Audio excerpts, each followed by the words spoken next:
যোৱা 10 বছৰত নৰেন্দ্ৰ মোদী নেতৃত্বাধীন বিজেপি চৰকাৰে বহু আইন প্ৰণয়ন কৰাৰ লগতে পৰিৱৰ্তন সাধন কৰিলে পূৰ্বৰ বহু আইন বিৰোধী আৰু নাগৰিক সমাজৰ বিৰোধিতাক আওকাণ কৰি মোদী চৰকাৰে পুৰণি আইন এক প্ৰকাৰে বিলোপ কৰি নতুনকৈ প্ৰণয়ন কৰিলে মোদী চৰকাৰে প্ৰৱৰ্তন আৰু পৰিৱৰ্তন কৰা এই আইনসমূহে জনতাৰ ওপৰত কি প্ৰভাৱ পেলাইছে বা কেনে ধৰণৰ প্ৰভাৱ পেলাইছে নমস্কাৰ দা ভিউলৈ স্বাগতম জনাই ষ্টুডিঅত মই মৃন্ময়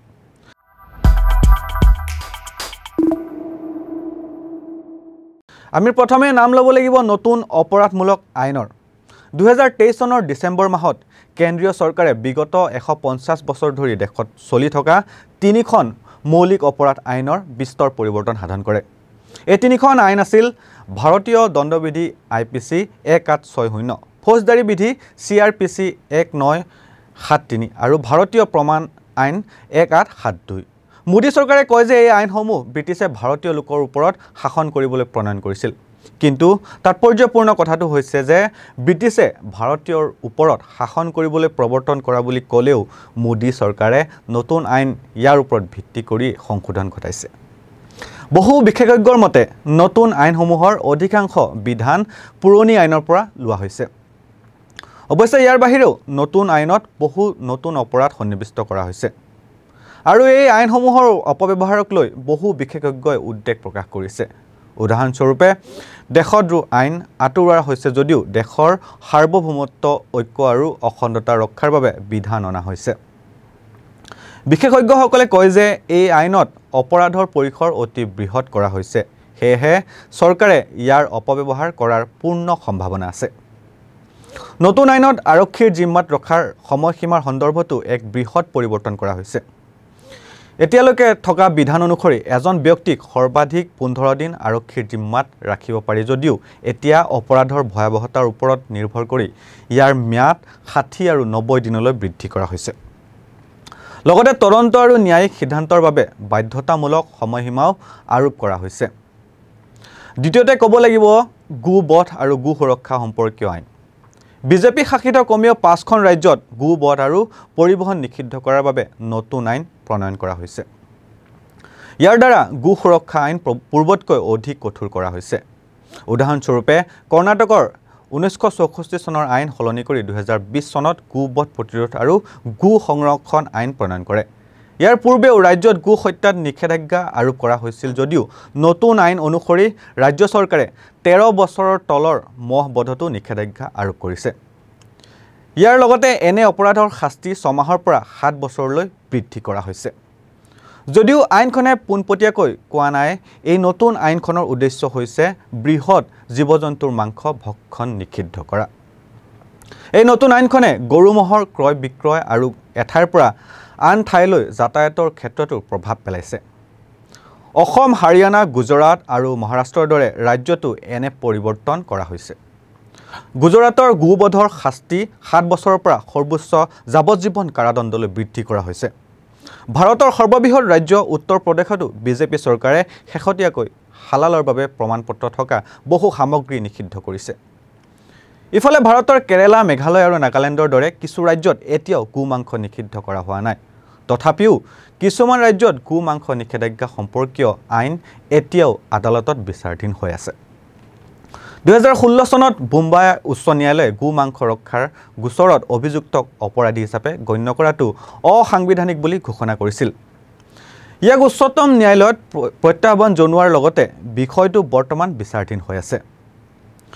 তৃতীয়তে হ'ল ইণ্টাৰনেট আৰু ছ'চিয়েল মিডিয়াত নিষেধাজ্ঞা সম্পৰ্কীয় আইন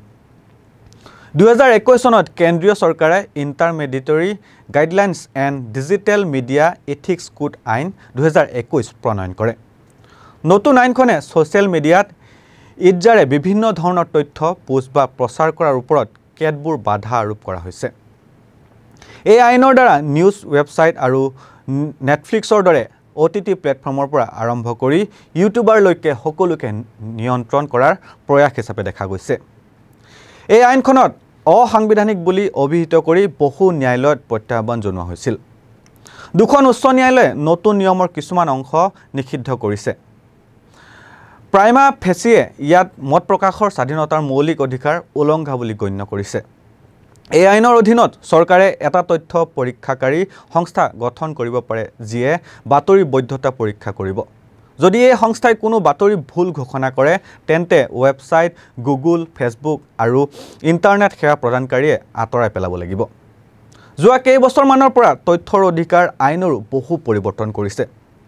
উল্লেখ্য যে চৰকাৰৰ সকলো স্তৰতে স্বচ্ছতা আৰু জবাবদিহিতা বৃদ্ধিৰ বাবে ৰচনা কৰা এইখন হৈছে এক গুৰুত্বপূৰ্ণ আইন। 2019 চনত তথ্যৰ অধিকাৰ আইনখন সংশোধন কৰা হয়। এই সংশোধনীৰ পিছত এতিয়া কেন্দ্ৰীয় চৰকাৰে তথ্য আয়ুক্ত নিযুক্তিৰ চৰ্ত নিৰ্ধাৰণ কৰিব পাৰিব। কেৱল এয়াই নহয়, এই সংশোধনীৰ জৰিয়তে উপায়ুক্তসকলৰ দৰমহা আৰু সেৱাৰ চৰ্ত নিৰ্ধাৰণ কৰাৰ ক্ষমতাও চৰকাৰক প্ৰদান কৰা হৈছে। ইয়াৰ দ্বাৰা তথ্য আয়োগসমূহৰ ওপৰত চৰকাৰৰ নিয়ন্ত্ৰণ বৃদ্ধি কৰা হৈছে। 2019 চনত কেন্দ্ৰীয় চৰকাৰে 2002 চনৰ ধন সৰবৰাহৰ আইনত ব্যাপক পৰিৱৰ্তন সাধন কৰি আইনখনৰ পৰিসৰ বহু পৰিমাণে বৃদ্ধি কৰে মোদী চৰকাৰে। এই আইনখন আৰম্ভণিৰ পৰা কঠোৰ আছিল যদিও আইনী বিশেষজ্ঞসকলৰ মতে নতুন বিধানসমূহে ইয়াক অধিক কঠোৰ কৰি তোলা হৈছে। এই সংশোধনীৰ পিছত কেন্দ্ৰীয় সংস্থা এনফৰ্চমেণ্ট ডাইৰেক্টৰেট (ইডি) এফআইআৰ অবিহনেও ধন সৰবৰাহৰ গোচৰৰ তদন্ত আৰম্ভ কৰিব পাৰে। অৰ্থাৎ মোদী চৰকাৰৰ বিৰোধীবোধৰ হাথিয়াৰ ইডিক এই আইনে যথেষ্ট ক্ষমতা প্ৰদান কৰিছে। অপৰাধৰ সৈতে কোনো প্ৰত্যক্ষ সম্পৰ্ক নাথাকিলেও সেই অপৰাধৰ পৰা যদি কোনো লোক লাভৱান হৈছে ইয়াকো এই আইনৰ দ্বাৰা সেয়া শাস্তিযোগ্য অপৰাধ বুলি গণ্য কৰিব। ধন সৰবৰাহৰ গোচৰত 2017 চনত উচ্চতম ন্যায়ালয়ে জামিনৰ বাবে কিছুমান চৰ্ত বাতিল কৰিছিল, যাৰ ভিত্তিত পূৰ্বে এজন অভিযুক্তক জামিন দিয়া হৈছিল। এই চৰ্তসমূহৰ অধীনত জামিনত থকাৰ সময়ত অভিযুক্তই কোনো অপৰাধ সংঘটিত কৰাৰ সন্দেহ নকৰিলে জামিন প্ৰদান কৰা হৈছিল। কিন্তু 2019 চনত পুনৰ এই চৰ্তসমূহ আৰোপ কৰা হয়। কিন্তু 2022 চনত ভাৰতৰ উচ্চতম ন্যায়ালয়ে 2017 চনত কৰা পৰিৱৰ্তন পুনৰ কাৰ্যকৰী কৰে। উচ্চতম ন্যায়ালয়ৰ প্ৰাক্তন ন্যায়াধীশকে ধৰি আইনী বিশেষজ্ঞৰ তীব্ৰ সমালোচনাৰ সন্মুখীন হোৱা এই সিদ্ধান্ত বৰ্তমান পৰ্যালোচনাধীন হৈ আছে। কিন্তু এই আইনখনৰ ব্যৱহাৰ বহু গুণে বৃদ্ধি পাইছে। 2018 চনত ইডিত 195টা গোচৰ পঞ্জীয়ন হোৱাৰ বিপৰীতে 2020 চনত 981টা গোচৰ পঞ্জীয়ন কৰিছে। 2004ৰ পৰা 2014 চনলৈ 10 বছৰীয়া মনমোহন সিং চৰকাৰ সময়ছোৱাত ইডিয়ে 5,436 কোটি টকাৰ সম্পত্তি জব্দ কৰাৰ লগতে 104খন চাৰ্জশ্বীট দাখিল কৰিছিল। আনহাতে 2014 চনৰ পৰা 2022 চনলৈ যোৱা 8 বছৰত ইডিয়ে 99,356 কোটি টকাৰ সম্পত্তি জব্দ কৰি এই সময়ছোৱাত 888খন চাৰ্জশ্বীট দাখিল কৰিছে।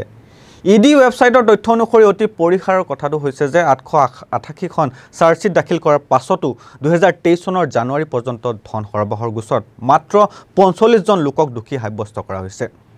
এই আইনৰ অধীনত বহু বিৰোধী নেতা, ব্যৱসায়ী আৰু নাগৰিকক জেলত ভৰোৱা হৈছে। কাৰাৰুদ্ধ বিৰোধী নেতাসকলকো এই আইনৰ আওতাতে জেললৈ নিক্ষেপ কৰা হৈছে। এইদৰেই মোদী চৰকাৰে আইন সংশোধন আৰু প্ৰণয়নৰ নামত চৰকাৰৰ হাতলৈ অপৰিসীম ক্ষমতা আনি লৈছে, যাৰ দ্বাৰা এক স্বৈৰতান্ত্ৰিক ব্যৱস্থা এটাৰ সৃষ্টি কৰা বুলি চৰ্চা লাভ কৰিছে। আৰু এনেধৰণৰ বিশ্লেষণাত্মক বা বাতৰিৰ বাবে চাই থাকিব নৰ্থ ইষ্ট নাও। ধন্যবাদ।